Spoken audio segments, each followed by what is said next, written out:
My guest today is filmmaker Alex Thompson and his Oscar qualified short, M and Selma Go Griffin Hunting. Now, Alex is drawn to fantastical tales with a philosophical edge and a human heart. Now, his 2022 Vietnam War set short, Black Dragon, played 70 plus film festivals, taking home 35 wins and 50 nominations. And that same year, his feature script, The Sisters, made the 2022 Blacklist and was later hailed by Forbes magazine as one of the most promising unproduced scripts that year.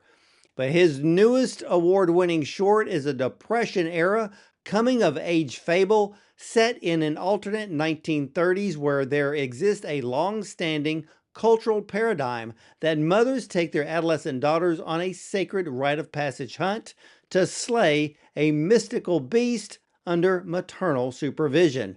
From the start of pre production to the film's premiere at Sundance 2025, as that's right, one of just 21 U.S. narrative short films, was a painstaking 4+ year journey that enlisted a hand picked team of international VFX artists whose collective filmographies, make sure you're sitting down for this one, span Marvel, Star Wars, Harry Potter, The Lord of the Rings, and the Avatar universes. These talented artists worked on weekends after hours to slowly bring a big vision to the screen on a very small indie film budget where the biggest currency was time and patience. So, ladies and gentlemen, let's welcome visionary filmmaker Alex Thompson and his spectacular Oscar qualified short, M and Selma Go Griffin Hunting, to the show. Welcome, Alex. Hey Ward, thanks for having me. Hey, you bet. Now, where did you get the idea for this story? Because it is only one of maybe 3 films I've seen this year that is literally off the chart originals. That's very kind of you. It the idea just kind of hit me fully formed. It's one of those rare times where I can say there was a title, it jumped into my brain, and immediately I saw the whole movie. I saw a black and white, Dust Bowl era thing. I saw it in terms of characters that felt like they would have crawled right out of a John Steinbeck novel, Grapes of Wrath or something like that, and landscape shots, big sweeping vistas that could feel like Ansel Adams photos or things like that. But there would be this fantasy element that would be kind of overlaid atop it that would feel very grounded in tactile and real and bespoke for the time and place that drew me to the story. So I mean, I don't know where it came from. Sometimes you just get lucky and ideas hit you with a kind of this fully gestated form, and then others you grapple with for years or decades and you still can't crack them. So in this case, the easy part was the inception. Everything downstream was the battle. So, where did you get the idea for the Griffin?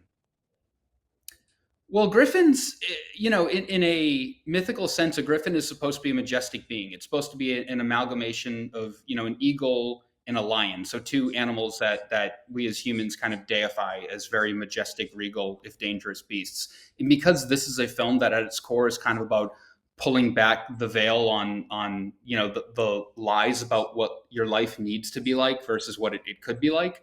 I thought doing kind of an inbred kind of grotesque inversion of the classical archetypal image of a griffin felt like a bespoke starting point, as opposed to a dragon or kind of a more traditional sort of animal. Yeah, And it's more original too. yeah, and Selma actually brings that up in the film about how the Griffin has changed over the years, basically because of the inbreeding. Yes, exactly. She literally says they're inbred, they're malnourished. It's kind of implied that this is an invasive species. They're not supposed to live here. They were brought here for some purpose and then kind of proliferated. And we see examples of that in real life. The way that completely throws off a local ecology to do something like that.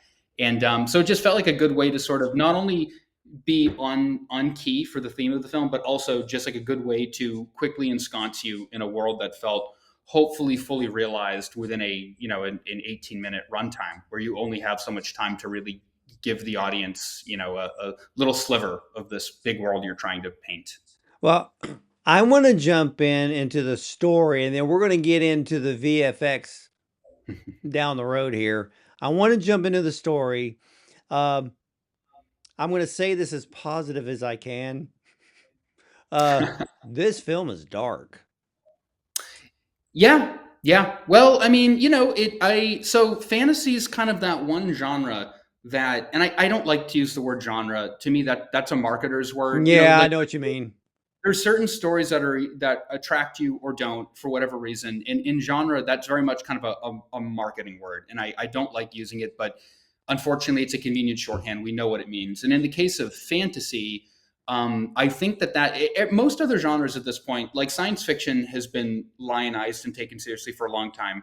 Horror had a longer, more difficult road to get there, but I think it's safe to say, in the wake of the substance of movies like that horror is probably pretty much now on the level with dramas, at least as far as like its ability to sway voters and sway the kind of the more intelligentsia crowd who are kind of highfalutin in their tastes. That you can do serious, sophisticated, mature, thematically resonant things with these tools. The kind of framework of a horror film, I suppose. Yeah, Um, oh no, go ahead.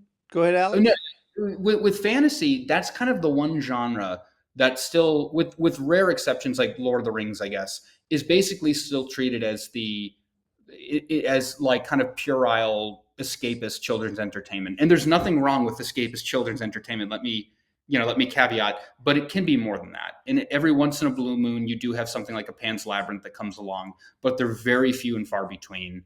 And I wanted to do something as a filmmaker. It's important to me because this is a sandbox I would like to keep returning to quite often. I wanted to do something that felt like it had a little more depth and breadth and weight to it than you would typically see in kind of an escapist fairy tale.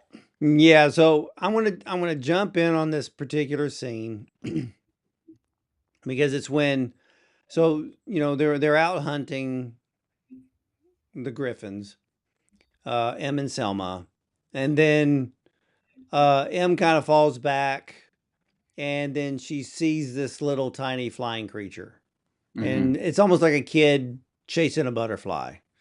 Yes.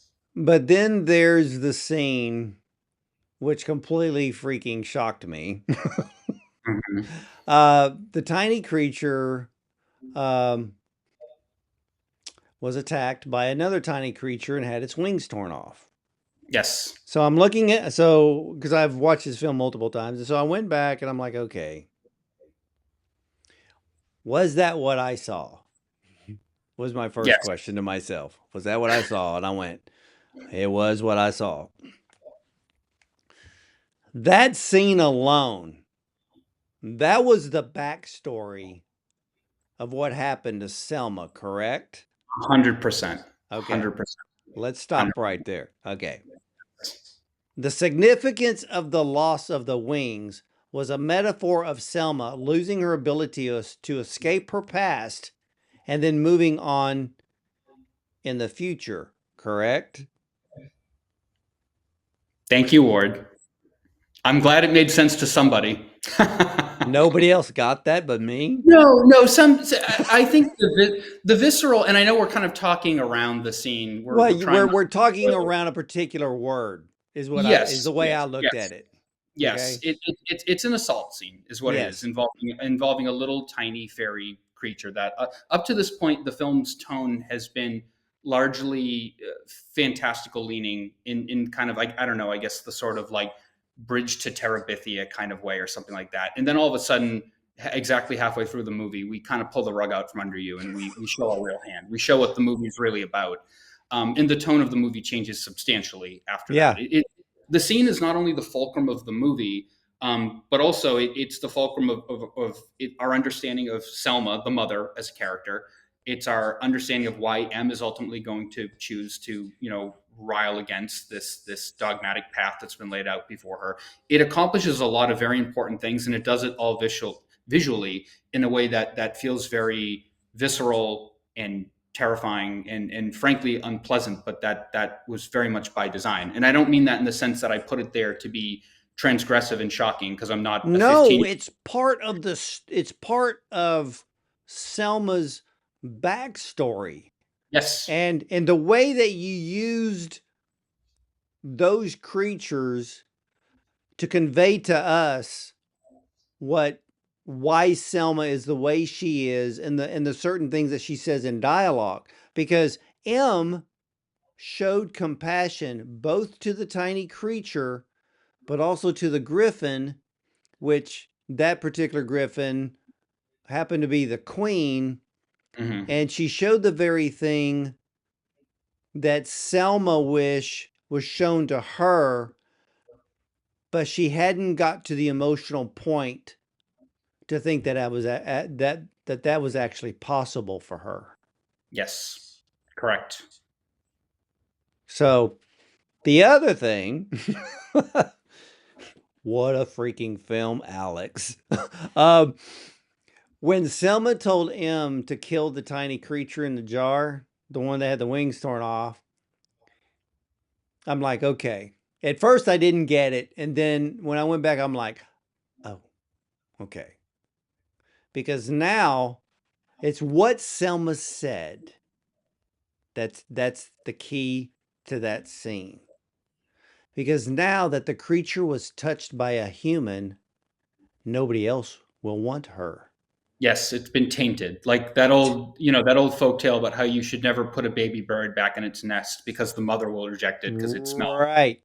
But that Yes. also goes to the fact that back in the time period in which you portray, if women were violated in any way, they would no longer be Yes. wanted, touched. And that's how Selma felt about herself because, when she was standing behind the tree and she Yeah. was watching him chase the so-called tiny creature, butterfly, dragonfly thing, it's the look on Selma's face that told the story. 100%. 100%. It Yes. was beautiful writing. It's funny because you don't think of a moment like that as writing, right? You think of that as visual storytelling. But I know what you mean. Yeah. I know exactly what you mean when you say that, and I agree. I think I'm not a very prideful person. I look at the work I do and I always see the things that could have been better. But I do think that scene is probably the most impactful and effective and closest one to one with what was in my mind's eye as a filmmaker. Now you have another scene, and this one takes a little bit more to really think about, and I pray that the audiences have figured it out. So Selma was living in quiet shame, but she couldn't handle more shame of her daughter M not coming back to their town or village without a griffin in hand, because the hunt, which was a rite of passage for any young girl at that time in the story, but Selma was really wanting a rite of passage out of her own shame. Mm, mm. And so, because when I looked at it, I'm like, why is she getting so upset at M for not pulling the trigger? And I kept sitting there thinking, I'm like, okay, let's replay this again.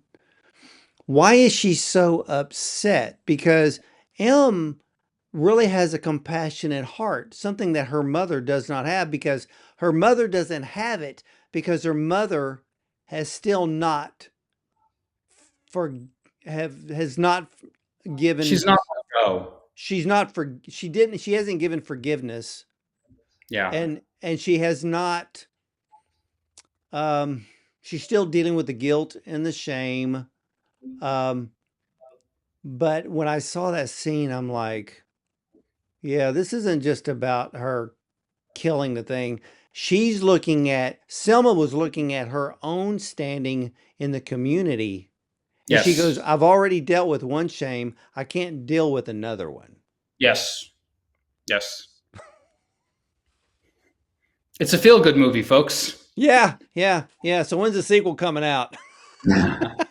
Yeah, no, I mean everything you're speaking to is completely on point. These were things that I always hoped would, because again, when you have 18 minutes of runtime, or it was a 10-page script. It really should have been a much shorter movie, but that's neither here nor there now. You shot what you shot. You've got what you got. You got to make it work. It You always hope that the things that are unsaid are the things that people will kind of live on in people's guts with the movie as they take it in and think about it. Hopefully later on, hopefully they don't forget about it. Hopefully they're never indifferent No, to no, your work. I'm traumatized. And these are the things that I always hope would resonate. And maybe it does for some people, and I don't hear about it. But I'd say that your reading is completely on on key. Well, Selma really was the tiny creature in the glass jar Yeah. because the reason why she told M to take the knife and put it out of its misery, because in hindsight, Selma wished somebody would put her out of her misery. Yeah. Yeah. You have Yeah. Yeah. so many I mean, incredible metaphors in this film, Alex. well, and again, that's the beauty of working in the under the valence of a fantastical storytelling framework is you can do stuff like that. You can tackle things that are deeply human, universal, painful truths that everyone or most people end up going through in some way, shape, or form. And you can not dress it up because that makes it sound cheap, but you can kind of you can scaffold it with this framework of this world that's completely fictional and completely hopefully feels fully realized, but that is not literally the day-to-day reality that you, Ward, and I, Alex, can go out and experience. And I think that gives it just enough remove that it doesn't feel like you're hitting a raw nerve when you're trying to tackle really, painful, sometimes unpleasant topics. And it also gives you the opportunity as a filmmaker to kind of have your cake and eat it, if you will, where you can actually say things that mean something to you and are, thematically relevant, whatever. But you can also build this world. You can also really, work with great artisans and craftspeople and co-writers and you name it to really sculpt a place that isn't just something you and I can go out and experience. And that's the beauty of cinema in general, I think. Alex, here I love, even though this film is dark on topic, this film is spectacular. And I'm not going to give the ending away, Mm. but I was shocked. Mm. The ending says so much. Selma, her shame, her guilt and her shame ran so deep That it that was easier to make that choice than. it was easier to make that choice than, well, okay, it proved that Selma, when we look at Selma in the beginning, or maybe towards going into, let's say, the second act, we think she's a very strong, hard woman. Right. But a lot of that is an outward shell when she's really a frail, insecure person because of what had happened in the past. She didn't know. So it's kind of, it's kind of like, I hope I can put this in the right words. When something bad happens to a person, it knocks them off their true purpose in life. Some of them never find a way to get back on the right road, and they always end up making another mistake, then another mistake, and then another mistake. And Selma was in that realm at that Yes. point. Yes. So it's a tragic, it's a tragedy. Yeah, it's a tragic fable. That's kind of my Yeah, that because we love M, because she doesn't know. Her mother's never told her. Her mother's never sat her down in a way to teach her the ways of what the world really is, or, yeah. this is how you avoid situations of what had happened to me. She's never sat down and had that true mother-daughter discussion.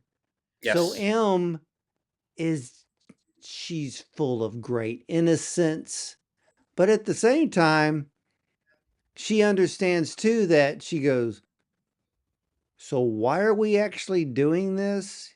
Yes, and that does nothing but incite Selma's ire to to have the dogma questioned and have the the edges picked at and stuff like that. Yeah, but your ending, two thumbs up on that one. Absolutely amazing. And I can and we're gonna get to we'll talk about the audience's reaction in a bit. So I want to get into the elements on how you put this whole thing together. The Sure. first thing that caught my eye, you have a very interesting bouquet effect in the film. Very mystical, dreamlike effect. Was that the look? Well, no, that's the wrong question. How in the world did you create that? Because it was so different than anything I've ever seen. Interesting. The bokeh effect. So I mean, from a visual standpoint, the movie had been mapped out from very early. I typically like to shot list while I'm actually writing first drafts, which makes it a much slower and more cumbersome process. But in doing that, at the very least, you will always, as a filmmaker, even if it has to change later on because of the realities of set or number of shoot days or just what you can afford to do, at the very least, you'll always have an A plan for how you wanted to enter and exit a scene. You always had a sense of what the shape of each scene and thus the whole movie would look like in totality. So in the case of Em and Selma, on the black and white of it all, I went back and forth. That wasn't a clean answer where it was black and white through and through. It was conceived for black and white, shot early on for color, then very quickly kind of reverted to black and white. And we can talk a little bit about why that is later, because it's Yeah. actually interesting philosophical topic unto itself. Philosophical and technocratic topic, I guess you might say. But in the case of the kind of the mise en scène of the film, it was always very much inspired by kind of the works of like Bela Tarr or Bergman. I was thinking especially something like Virgin Spring, which there's literally there's shots I stole wholesale from Virgin Spring in this movie, shamelessly so. The shot you're talking about of Selma walking up to the tree to watch a assault about to happen. I mean, there's literally, I stole that directly from the concomitant scene in Virgin Spring. Well, even in the very beginning scene when they're both side by side and M has got the gun, she's taking aim at a Yeah, griffin, but it's that bokeh effect in the background. I was just like, yeah. because Well, there's this, it's kind of like a sphere type there, effect where it's there's just some like rounded. really interesting bokeh in it. So we shot with kawas, these anamorphic lenses that are well known for their very exaggerated property. I believe Moonlight, among other things, were also shot on it. They've become more common in recent years. In fact, when we shot this film in 2021, it still felt relatively novel, but I think every other music video now probably uses this glass just because it is really interesting. It breathes a lot. Anytime there's a rack focus, you get that really huge, the crop effect of the lens breathing a lot. And it felt like an interesting way to I mean, as a filmmaker, I've part of this is also I'm not afraid to say it's a little self-indulgent. I have never had the budget to shoot anamorphic, and a lot of the films that I consider the best shot films of all time, be it Apocalypse Now or whatever, like anamorphic is very much kind of like imprinted in my mind at an early phase as being kind of the true filmmaker's format. Because once upon a time, it was more expensive, it was more cumbersome. Now anyone can do it; it's not that special anymore. But it felt bespoke for the material, and B, I really just, especially early on, when we have a lot of wide landscape shots, like I was saying earlier, kind of this Ansel Adams kind of feel. You wanted to have that breadth that you couldn't get from a narrower aspect ratio. I really wanted to actually finally be able to say, okay, I've same with like recording the score of the 60-piece orchestra. Like I've never been able to do that before. And I wanted to do that, not only because I knew that my composer Alex could write music that was perfectly in key with the tone and spirit of the film, but also because that's been a bucket list thing too. Was that I've always wanted to work with a large orchestra on one of my films because I love that sound. That's the kind of music I listen to in my day to day life. So to answer your question, I think a lot of it came down to careful lens choices with Scott Syracusano, my main unit director of photography, careful pre-visualization. And then, frankly, also just getting lucky with locations and art direction, things like that. Sometimes a lot of the things that look amazing in the frame aren't necessarily things you planned for. They're a happy accident of the weather that day, or it just so happened that like a tree had fallen between when you scouted and when you shot, and suddenly there was this really interesting new texture in the background that you hadn't anticipated, but it makes the frame more interesting or more alive somehow, or more texturally rich. It can be a million different things. And then the challenge we had on the visual effects side, because there are a good handful of fully CG shots in the film, not a ton, but definitely a handful. We then had to completely recreate those exact lens properties in CG, which was a great challenge because, as it turned out, the camera prep tests that we shot were of no use whatsoever. So basically, we had to match it. My VFX team, they had to match it by eye. Well, But at this point, they're used to having to do that. So many things now shoot with well, weird animal lenses and stuff. It's become common for yeah, directors. well, I'm Not a Robot was filmed with the same lenses. Yeah, yeah, yeah, You know, yeah, yeah. so but your film stands out amongst all of the films I've seen this year. The black and white was pure genius. And like you said, it's got that Ansel Adams look. It's this dark noir look to it.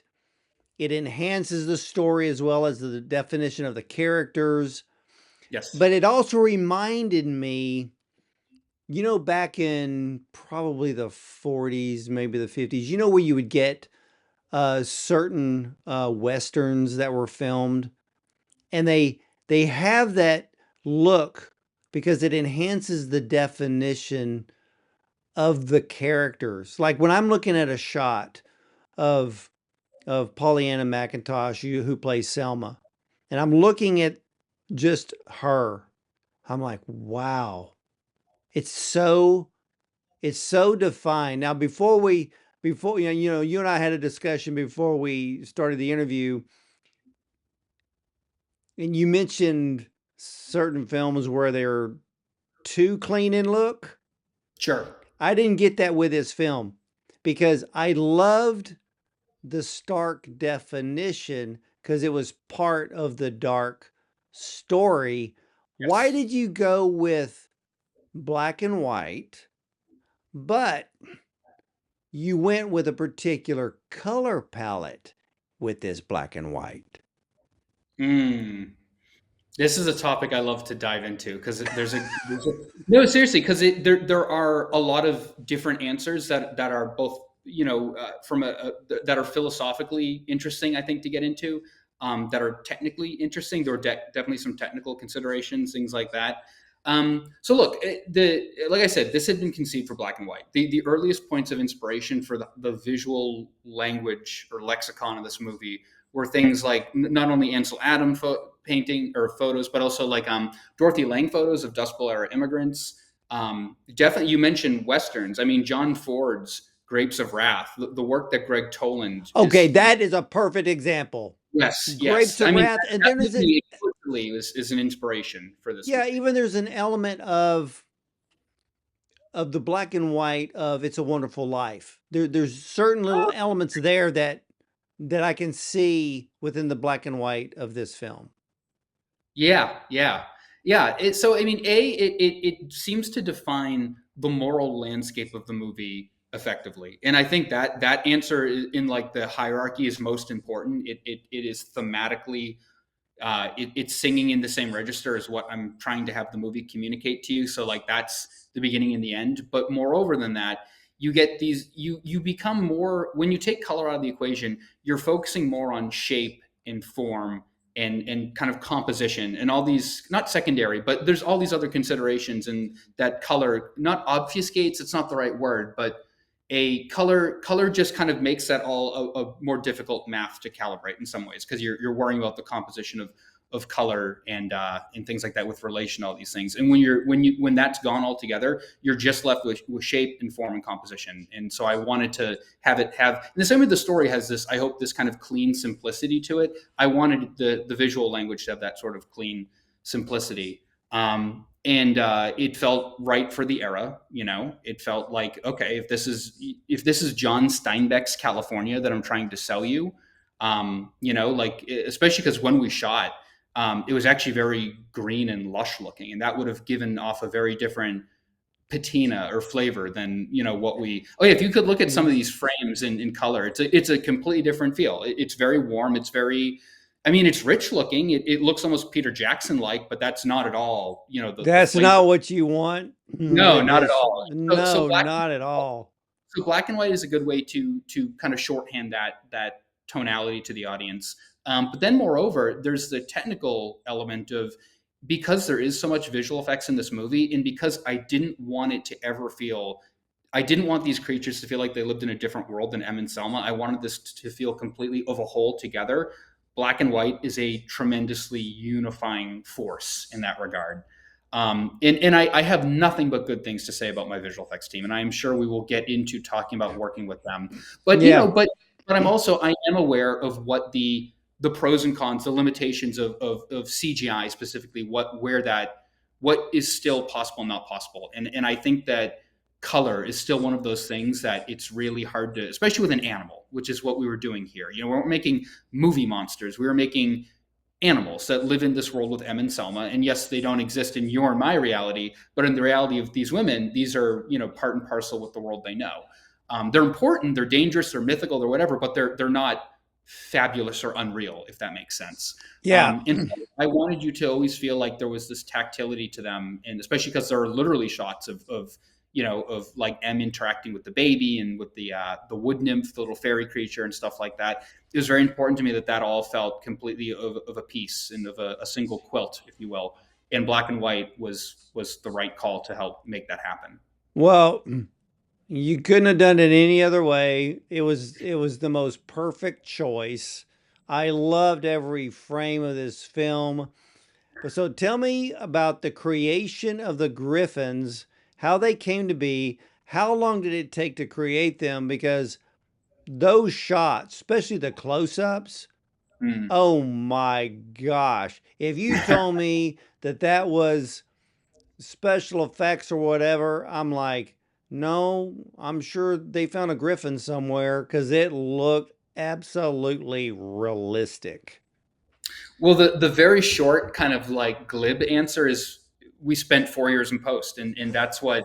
No, seriously, I mean, and actually, and I want to get more into it, but the reason why a lot of times really big, expensive tentpole Hollywood movies don't look especially convincing in the visual effects department, it's not because the artists who are working on them aren't brilliant, wonderful, dedicated, amazing craftsmen and craftswomen. It's because of time. It's because, especially the bigger the movie, there is always a theatrical date or a date that it needs to be on, the streamer or whatever, up on the server.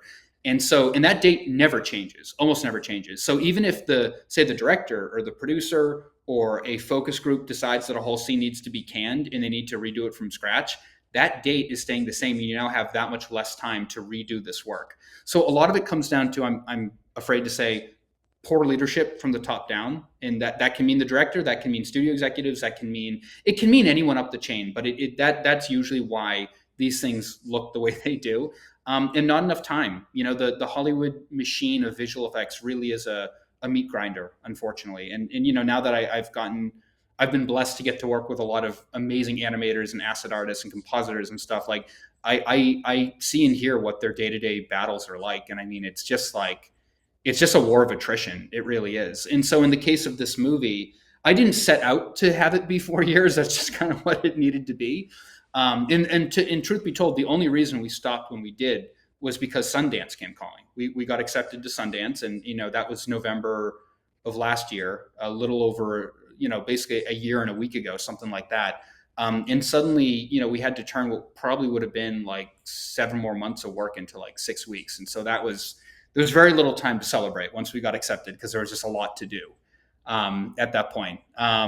But yeah, I mean, it really came down to like I knew what I wanted, and that helps a lot when the director knows what they want and can put up, not only can provide a lot of sources of inspiration. So in that case, that meant real world images of real world animals that I wanted to crib things from. So like for the griffin, the male griffin especially, because just to fill people in who haven't seen it, there's in the film we explore what they call sexual dimorphism. So if you look at a male duck and a female duck, the male is like super colorful and vibrant, and the female is kind of has more muted feathers. That in nature, that's sexual dimorphism, right? Usually the male will be a little bit bigger, or will have different plumage or whatever. The fish looks different, whatever. And so in this case, we have a male griffin, a set of male griffins we meet at the beginning, and then the queen griffin we meet later on, who's this big, majestic, matriarchal thing, who's substantially larger and has tusks and looks almost more dragon-like, I guess you might say. And for the males, we were looking at things like, you know, uh, buzzards, vultures, because there's so many different species of vultures that have just wonderfully unpleasant facial morphologies and weird kind of like really raw looking skin that almost looks like you just like filleted an animal and like left it to die skinless, but like that's just what they look like. There was a lot. Nature offers no shortage of really amazing, unusual, strange, bizarre things that you can steal from. And so we really tried to kind of ground the biology of these animals in things that felt real. So it's like a griffin might not be real, but if you squint, it's like, okay, you can see kind of a camel-like silhouette to like the hump of its back. You can see kind of hyena-like things around the eyes. You can see ears that are like a Doberman.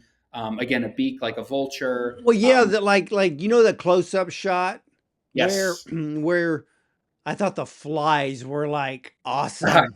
Yeah. Oh So yeah.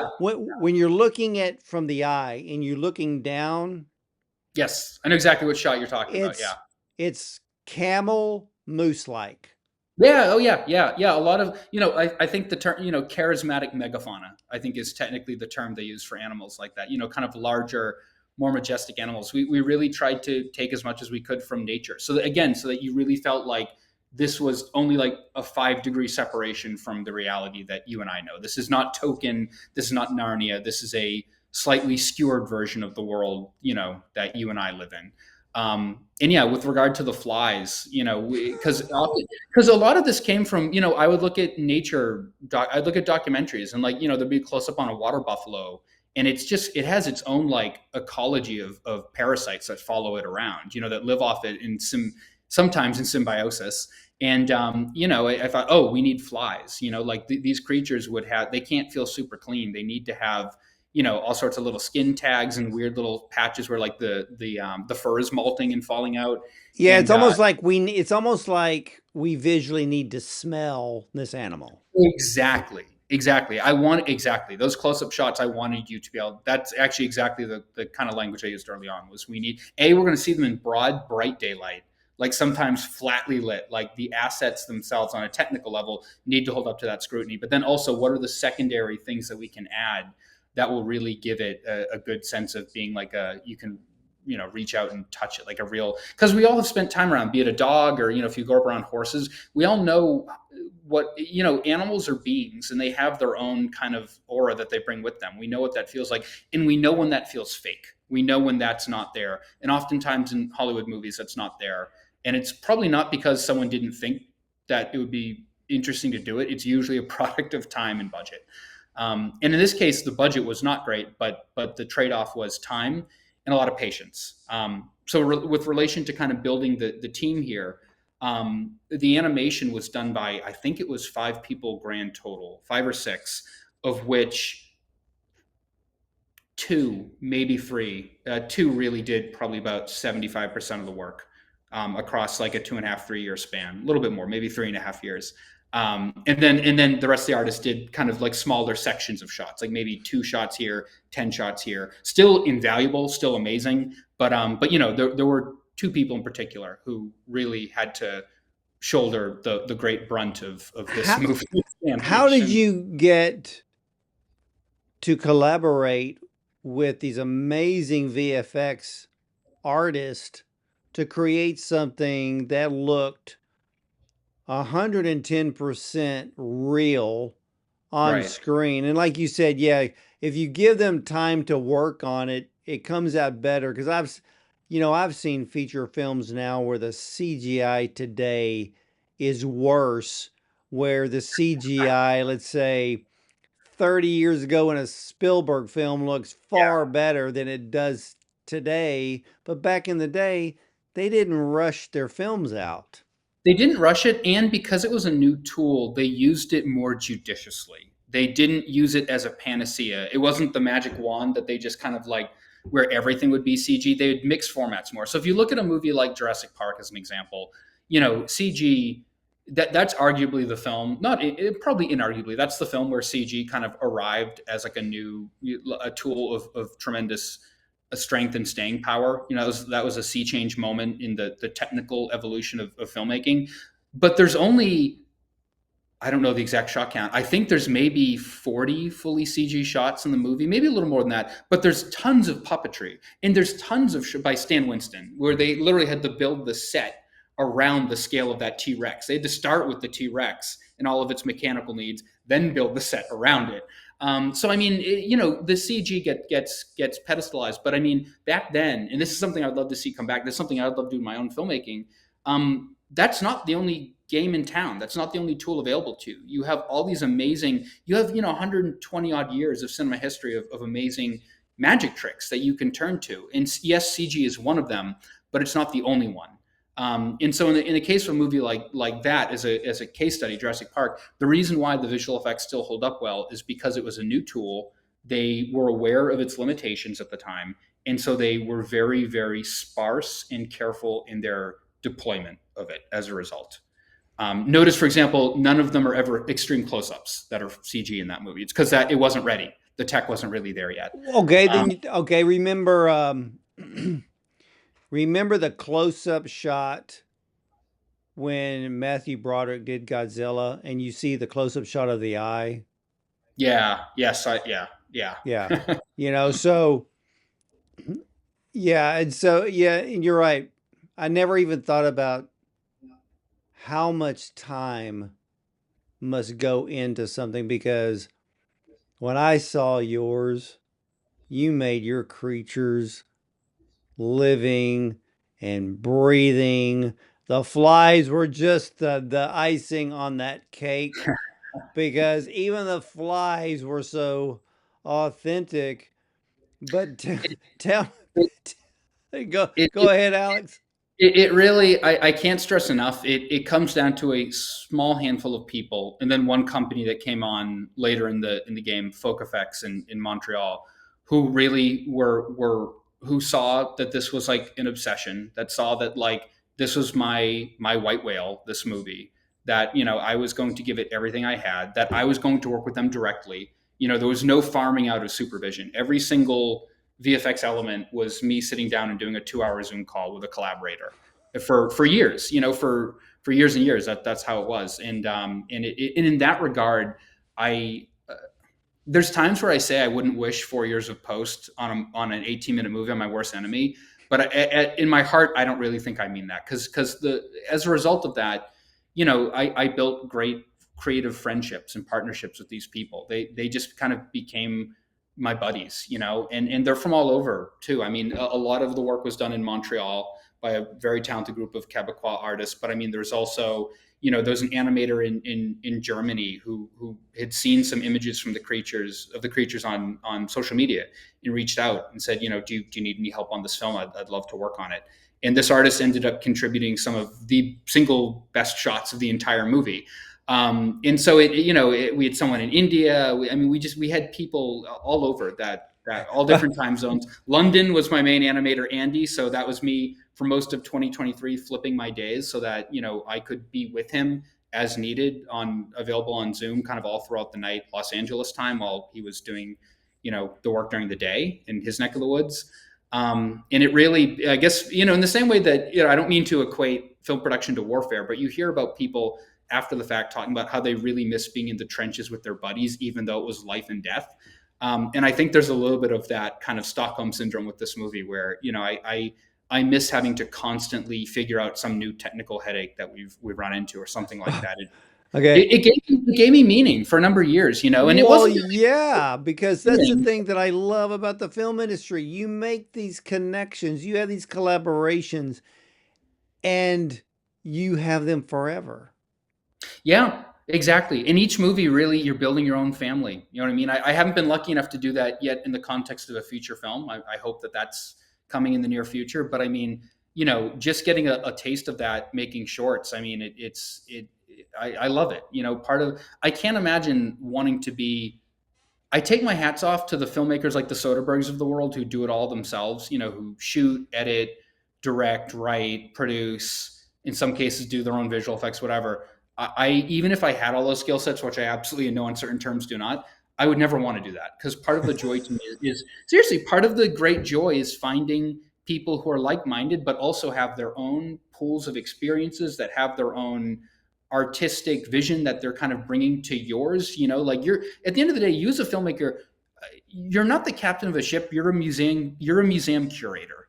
That's what you really are, right? Your job is to fill a space with what are the complementary pieces of art that I can put within the confines of the space that I've been given. Well, yeah, I want to know the conversation that you had with these creators to tell them that you need this tiny flying creature to assault this tiny flying creature. I'm gonna get granular with that one. So that was done by a wonderful animator named Pierre Olivier Allard, who lives in Montreal, who I finally actually got to meet only this past summer in at Fantasia, where he doesn't live too far from, because it had otherwise been 3 years of Zoom or 2.5 years of Zoom, whatever it was, and finally getting to meet the man in the flesh was a wonderful experience. But but yeah, I mean, we had to talk about it. When working with animators, I'm often using language that, to be honest, once we know the broad strokes of the blocking, because obviously there's some extra technical considerations you have to give to blocking in CG that you don't have to give to blocking an actor on set. But once all that stuff and that's the first order of business that you do once you have your shots like 3D camera tracked and stuff like that. Once that's done, I'm often speaking to animators not terribly unlike I would an actor. I'm talking about motivation. I'm using usually an emotional language to convey what it is that I want the moment to communicate. The beauty though of being able to, on set, obviously you just have to move, move, move, move, move. You never have enough time for anything. And sometimes that's the case in visual effects. That was not the case here.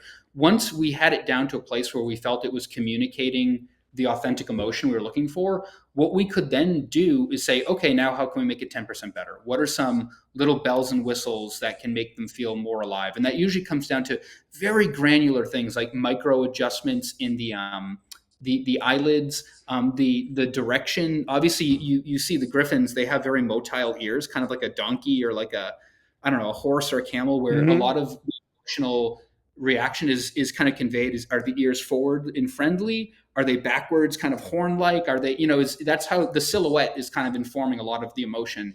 And so that's where you can really have fun saying, okay, what are with the tools we have available, what this creature's 3D rig is capable of, what can we use to convey an optimal emotional response from the audience? And I mean, and again, it was a great joy because you really feel like you're sculpting like a little moment. You can really unlike on set, you can really take your time doing it. You can step back for a couple hours, think about it, and you better believe I watched these shots obsessively. As soon as I would get a new version of an animation or a composite, especially once we were getting down to the kind of the leg of like final approval, where it's kind of like they're looking for me to sign it off, I would pull it up on my OLED TV and I would probably watch each shot on a loop maybe 200 times all through the night. I would stand far away and watch. I'd watch up close, and not to just give notes for the sake of hearing my own voice. I don't, but just to figure out what are there any is there anything we're overlooking that can make it feel 5% more lived in, more real, more fully realized. And thankfully, the artists that I had the blessing to work with, they are already excellent at their craft. So they already brought it basically all the way. It was always going to be a home run, and now it was a matter of, okay, what are some little things that we can do now that we have, like, the time to think about it. And yeah, I don't know if that answered your question, but I Well, mean, it was no, a gift because the thing is to work with them. when I'm looking at this film, and this film, just in the areas of all of the VFX, it not only rivals, it exceeds many of the feature films in the last 5 years. Well, And because here's one of the things that I love. It's kind of like an artist. Um, you take an artist and well, I talked to an animator earlier this year who is able to animate an object inside glass. And you have to Mm, make glass look like glass. yeah. And so, and it's like a sculptor. We've seen these sculptures where it's a woman and she has a veil. And you're looking at the veil going, how did they do that? Yeah. Why does, because it's laying on top of her, but it's Kind still of like a marble stone. statue, right? Yeah. And Yeah. and so then when I'm looking at the tiny creature in the film and she's sitting inside that glass jar, that is an incredible effect in that film. And I know a lot of people watch the film, they go, "Oh yeah, this was a great film, blah blah blah," but they don't really understand the depth of the technicalities, the talent, the artistry it takes just to do something that they look at as being simple, but it's not. It is VFX art, and this film shows that art in the most incredible way. And I can see why every artist that worked on this film, this is an excellent film to be added to their resume. Yeah, and thankfully most of them see it that way too. Which if you saw some of the names on some of the titles on their resumes, it's shocking to me that they'd want mine sitting alongside some real genuine juggernauts. But it's I think it's a testament to the fact that I I really took an effort to make sure that this was the kind of project where everyone who was, especially because everyone was working at tremendously reduced scales, in some cases for basically nothing. I wanted to make sure that everyone's time and artistry and skill set felt like it was really being fully optimized and fully appreciated. Because that's something they very rarely get. Like on the biggest movies they work on, in their own words, they often feel like just tiny cogs in this giant operation that just doesn't really care about the individual craftsmanship involved. It's just about getting it done. It's just about getting it to theaters in time for its theatrical window, and like that's kind of like the overriding ethos and nothing else. Well, Um, you know what some of these artists ought to do? They ought to get together. They ought to do their own short film, and they need to have like four different characters in their short film. One is 2D animation, one is 3D animation, one is CGI, right. and one is AI, and they all have a discussion. you know, and uh, and they ought to have the discussion based on how their industry treats them Yeah. and ex- Yeah. and ex- Yes. yeah, and Yes. expects what their work should be. But that Yes. that's a story for another time. But how was the background created? Because I saw the scene where we see M and Selma walking uphill in the distance, Mhm. and that was again that John Ford look, that Dust Bowl kind of thing. So how did you create that? So shots like that, I mean that was all everything that was all real aside from the very very far distant background, which was a digital map painting. That was good scheduling, knowing exactly where the sun would be at a moment where you got optimal pools of shadows over the landscape and stuff like that. So everything, the including M and Selma, kind of like scaling the mountainside, that's all real. And then the sky is a digital. Oh yeah, that was in fact that was the very first. That was all real because when the camera pans to the right and you see the mountain, Yeah, I'm yeah, like, what studio did they shoot this in? yeah. And No, that was real? that was real with a digital map painting for the sky. So the mountain you're referring to, way in the back, way in the background, that's a map painting. That was done by a very talented team at Folk Effects, a company up in Montreal. But everything else was real. And again, this is where having a marriage of different elements is really effective. I think having. I loved it. I loved it. Now you have to tell me, how did you cast Pollyanna McIntosh and Milly Shapiro for this film? Yes. All right. I'm excited to get into this. So in the case of Pollyanna, um, she is friends with my producer, Roger Mayer, who was the very first person I called when I said, okay, it's time to get serious about getting this movie made. He'd been an old friend for a long time here in LA. He's good friends with a filmmaker named Lucky McKee, who broke out probably 20 years ago with a movie called May. That was a big kind of cult hit at the time. And his subsequent film, The Woman, had Pollyanna playing the titular woman in it. And it's a very rough and tumble, very aggressive kind of role that requires all sorts of physically demanding things in all the ways that you can imagine. Her and Roger just became social friends. And he said, "Hey, I think you should check out Pollyanna. I think she could be good for this." And so she also happens to have been a Walking Dead regular. And even though I wasn't familiar with the show at the time, I went and I watched a bunch of episodes that she was in, and I saw that she really can do that amazing balance of a tough kind of gruff exterior, but then you see the cracks where the vulnerability shines through, and suddenly can fully break loose like an egg yolk escaping its shell. So oh yeah, no, that's the register that I'm looking for here. And so we had a conversation, and it went well, and that's how Pollyanna got involved. She had a very narrow window of time between shooting, I believe it would have been Fear the Walking Dead, a spinoff, and then starting on the Netflix show Vikings Valhalla. So we had to be very careful around her schedule, but we were able to make it work. And then Millie, like the rest of the world, I had seen in Hereditary and thought she was incredible in that. And I didn't know at the time that she had won an Emmy at age like, I'm sorry, a Tony rather, at age like 11 or 13 or something for her ensemble work on Matilda. Shows you how uncultured I am, unfortunately. Yeah, but she's been performing forever. Like Millie has been, her whole family, it's a very talented family that is all in the arts and are all very gifted. And, we sent the script to her agent, and her agent liked it and passed it along to her. She was a freshman at NYU at the time studying film. We had a conversation, this would have been late 2020, early 2021, like wearing masks in her dorm room and stuff like that. And we had a conversation, and it was very clear that she completely everything you said earlier about what the movie's really about. She basically unprompted just said like, "This is my read of the script," and I was like, "Yep, that's you're the one. You're the one."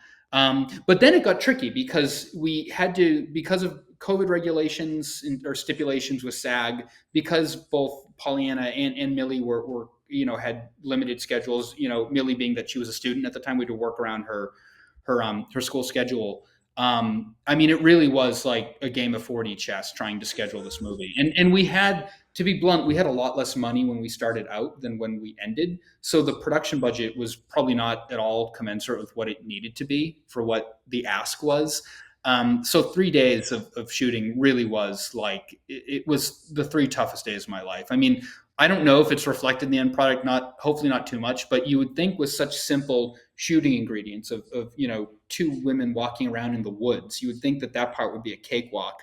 But it was so much harder than the 4 year post-production journey we had, just because these things were breaking. And we were on the east side of a very high elevation mountain at winter. So in winter, obviously, you already have like 4 hours less of really good usable daylight. And when you're on the east side of the mountain, you have even less time because you're losing the light that much faster. So I mean, every single shot was just like go, go, go, go, go. It rarely opportunities for take two, or God forbid take three. I mean, we barely got this movie in the can, and then we did a short round of pickup photography like 10 months later. So, there was even a 10-month window of time where it's like, I don't even know if we have a full movie yet. So Wow. Well, it was the tough. It was tough. you can't tell when you see the final product, I will say that, but the sound mixing and the audio effects were incredible. And of course, you used the best in Hollywood. So how did you assemble such an incredible crew? Yeah. So I mean, so Brent Kisser and his team at Unbridled Sound, they're the same guys who did Everything Everywhere All at Once, Swiss Army Man, I think Beef for Netflix. I mean, we were actually one of 6 movies they were prepping for Sundance at the same time, the only short. They're also doing Legend of Ochi and Rabbit Trap, and I can't remember what other movies were, but literally like 5 or 6 other movies. Um, they just friends. The benefit to having lived and worked in LA for the better part of a decade is that I've met a lot of interesting people who also know interesting people. So sometimes when you put feelers out there, it's easier. There's certain asks that become easier just because of relationships they already have. So in the case of Brent and his team, coming on board. I mean, that was just the good luck of a good editor friend of mine was like, "Oh, I just worked with him. He's amazing. I think you'd like this movie. You should talk with him." And at that point, we had also just been accepted to Sundance, so I had a decent bargaining chip of like, the movie's at least gonna kind of go somewhere, maybe. At Well, least it'll be it a helps a lot when March. you get that email of acceptance to something like Sundance. It kind of speeds Oh, things I mean, up. I won't lie, and it was actually a phone call in the case of Sundance. I remember it was at like 8 p.m. on a Sunday night, a little over a year ago. I mean, it was the best phone call of my life. The kind of hour after that, I was just like, I had a big stupid smile on my face. But it then became very quickly like, okay, we now really need to mobilize to make this happen. And because you brought up the audio element, I mean, my editor Jordan Terratute, whose day job is as like a hugely in demand commercial, and I'm sorry, not commercial, trailer editor. So he's cut campaigns for like Barbarian and I Saw the Devil and the Northman and Alien Earth. I mean, he's one of the best in the business when it comes to that stuff. This is the first narrative thing he's cut actually in a very long time. Was this movie since college, I think. And and so the movie already had a pretty robust offline sound mix because so much of what his job entails is like cutting to sound. When you're working in that trailer space, you very much are kind of designing the tempo of the sound first because you have like 30 seconds, 60 seconds, 90 seconds, and you really can't go much over that. So it was already in fairly clean shape in an offline form. Then also speaking to the audio, I mean, like the music, like it was one of the great joys for me. One of my favorite new collaborators I discovered on this was my composer, Alexander Peterson from Norway, who I had first met back in 2018 because he'd won a scholarship from ASCAP to come do some studying here in the States. And I had heard a orchestral piece that he had written that was just wonderful, that I couldn't believe was written by I think 23 or 24-year-old at the time. It sounded so mature and fully realized, like like a Straussian kind of like a real piece of symphonic music, which is the sound I love, like I said earlier. So I reached out to him and I told him, I'm going to get this short made one day. It's going to happen. And, he very politely listened and probably thought I was just some crazy weird guy and I'd never get this thing made. But, eventually we did. And I was so grateful that, 4, 5, 6 years later, I could call him and say, remember that short I told you about? Like, we're doing it. It's going to play at Sundance. And so, that process, we had very little time because we had to work around certain schedule restraints with his day job and stuff. But it was such a joy bringing the music to this movie to life. Then we recorded it, like I said earlier, with a 60-piece orchestra in Budapest, which was amazing. There were a lot of kind of like first loves on this movie, I guess you could say, and I'm really excited to kind of take this team that I've been lucky enough to build and carry them forward into the future world. Because there's a lot of stuff. We're still refining our vocabulary of how we like to collaborate and how we like to work together. But as a little like kind of primer, it was very, very effective and very enjoyable. I want to keep growing the family. I'd like to keep refining our working relationships. And for the people we didn't find, the variables that are still kind of open assignments, you might say, kind of flesh out the rest of the roster. And it really is, like I said earlier, museum curating, and it really is. I love the symphonic element of filmmaking, where it really is like you have all your sections of the orchestra in front of you, and your job as the conductor is to really make sure, how can you make everyone sing, not only sing together, make sure that everyone is playing the same piece, but how can you really bring out the best work in everyone too. That's the really enjoyable, wonderful part of being a filmmaker, is figuring out how can I maximize and fully inveigle the spirits of the people that I'm working with. Yeah. And Now, how did you bring Roy Lee into this? Roy Lee and Steve Schneider, yeah. So they just came on board as executive producers. For anyone who doesn't know their names, they are two absolute powerhouse producers in the industry. Roy Lee's a BAFTA winner. He produced, among other things, How to Train Your Dragon. God, That help is me out. one of my favorite films ever. Is How to Train Your Dragon. Is that right? Really? I It's love it. funny. I've never seen the How to Train Your Dragon movies, but multiple people have told me that unfortunately, it sounds like the plot of Em and Selma has a lot of cross pollination. Yeah, well, yeah, there were things that I noticed, but see, the thing is about with all three of How to Train Your Dragons, all three of them are absolutely fantastic to watch. They Mm. didn't water it down in the sequels. It didn't get weak to Yeah. the end. They were all three so strong that we're almost begging for a fourth. Yeah, yeah, and I'm sure we'll get one. But yeah, but I mean, but Roy and Steven, they have a joint venture together now, but they also produce independently as well. I had met with both of them after Sundance independently of one another. I didn't know that they'd worked together at the time. And it kind of became an open conversation where they're kind of looking at future projects and stuff like that. And they've both been really wonderful, kind advocates for this movie. And when the conversation came up early on about about EPs and people that would make sense for this, various names were bandied about that could have been different degrees of accessibility for a no name filmmaker like myself, but I'm lucky to have a team now. I have wonderful reps, and they proposed Roy and Steven, and we had a conversation, and they both didn't bat an eye before they said yes. And so I feel tremendously lucky that was able to happen.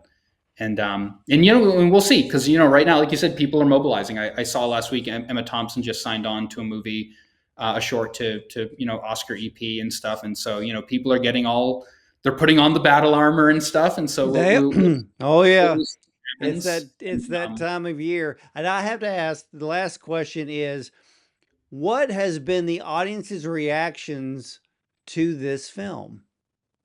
It's completely run the gamut. There's been people that have hated this movie and have not been afraid to tell me that.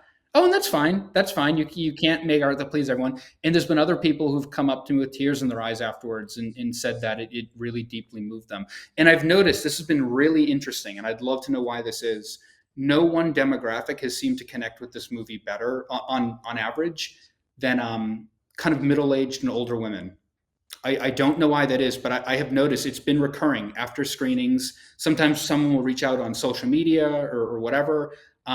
Older women really seem to resonate with this movie more so than statistically kind of the rest of the population. And I'm not sure why that is exactly, but it's been really interesting to see that that's been from day one, from the jump, from Sundance on through our most recent festival, that has been happening a lot. And I'd be curious to really do like a Jungian deep dive into why that might be the case. But I'm thrilled. I'm no one group has, whenever the film does get like really vociferous praise, it's always come usually from an older woman who's just really connected with the material. I think it And has to do with the time period. I think it has to do with the mother daughter element, the rite of passage, and the fact that they know the look of the film. So that's what they grew up on, and they can relate to all of that. Even though there's the dark element to the storyline, it doesn't change what they're thinking. I think the storyline is where the younger generation is looking at it and maybe hating on it because, man, how would I even explain this without ticking somebody off? The I gen- think that there's certain elements of it that at a surface level are unpleasant and are dark. And I think a lot of people are uncomfortable with those elements. And I understand that and I respect that. And I've actually had some really good faith conversations with people after screenings who've come up and have been really bothered by some of the material in this movie. And thankfully, most of them, even if we ultimately don't find a lot of daylight in I think that those scenes need to be there. I think they serve a purpose. I wouldn't remove them if I could do it all over again. But there's often it ends in a good faith place where once kind of the modus operandi is made known, it kind of becomes well, clarifying. well, when you understand that the elements in the film are referring to Selma's true story, Mm, then and people need to look at the film that way and not yeah. just look at it as these mythical creatures and then there's the dark element. No, you've got to understand that the focus of this film is really Selma. And you have, because you're kind of giving us, you gave us a glimpse of the backstory that shaped her to be the character in this film. And if you don't look at it like that, you're missing so much of understanding not just the film, but the filmmaking process that brought this Yeah. film to life. Yeah, exactly. Exactly. So, yeah, I have a really difficult time with a younger generation in the way that they view film because which is why I'm not on Letterbox. Don't get me Because don't get me started on man, Letterboxd. do not give me I don't believe in rating people's work from 1 to 5 because because when you do that, I feel that you're going to be more critical, less praise of all the hard work that that filmmaker put into that film. And if you rate it wrong based on the fact that you didn't read the film correctly, you're either going to cause the filmmaker harm and you're also creating a narrative for others just to look at it and go, oh, they made it 2 star, whatever. Then they go on when the film's really a 5 star. So I I am not, I do, so ladies and gentlemen, I do not have a letterbox account and there's a reason why. But for those I who do, great for you, but I'm not playing that game. I look at it this way. When you make a film, when you make any work of art, right, or a product or whatever, if you put it out to the world, you have to emotionally steel yourself that there will be some people that really resonate with it, and there's others who just won't like it, and there will be others who are just completely non-charitable, who give the most glib, non, poorly realized, most thoughtless possible analysis, and that becomes something that becomes widely noted or seen, and you just can't do a damn thing about it. All you can do is do the best work you can. You learn what could be better, because, and make no mistake, like, for all the praise you've been putting on this film, and I am very grateful for that. I have a lot of notes about my own movie. There's a lot of things that I know I could have done a lot better, both with more experience as a filmmaker, with a little more time, in some cases more money, but really time was kind of the thing that shot us in the foot in certain regards. But I have to say, at the end of the day, my team and I, we did the best we could with what we had at the time. I've learned and internalized some painful lessons that this movie has taught me, and I'm excited to now apply those lessons to something else moving forward. That's Yeah. all you can do is learn and grow. And I think listening to critics, good or bad, I think is unhealthy. Yeah. A Um, I, way I look at it as do not be rating a film if you've never made one yourself. mm, that should be plastered on the I've got bumper. I've got 20 years of television experience, so I have that right. But I look at things differently. And ladies and gentlemen, Alex Thompson's Oscar qualifying short film, M and Selma Go Griffin Hunting, is a Depression era coming of age fable. Again, it's set in this alternate 1930s where there exists a long standing cultural paradigm that mothers take their adolescent daughters on a sacred rite of passage hunt to slay a mythical beast under maternal supervision. But on this hunt, daughter M, played by the Hereditary breakout and Tony-winning star Milly Shapiro, doesn't see eye to eye with her mother's Selma, who is Pollyanna McIntosh from AMC's Walking Dead. Now, there are darker aspects to this film, but also to the ritual, but there's tensions that soon boil over between the both of them. But it's the team behind M and Selma that set out to craft a dark, poetic fairy tale with an underlying transgressive streak and art house filmmaking sensibilities to balance out its broader fantastic elements. Now, when I first saw this film, it blew me away because first, it was black and white, more of the noir look, the Adam Ansel look that Alex has told us about, which adds so much depth to the characters, the landscape, but also the story, because the story is dark. Now, the visual effects and the cinematography, they're just stunning. And they should be when you have a visual effects artist who's worked on Superman, the Marvels, the Lord of the Rings, even Avatar.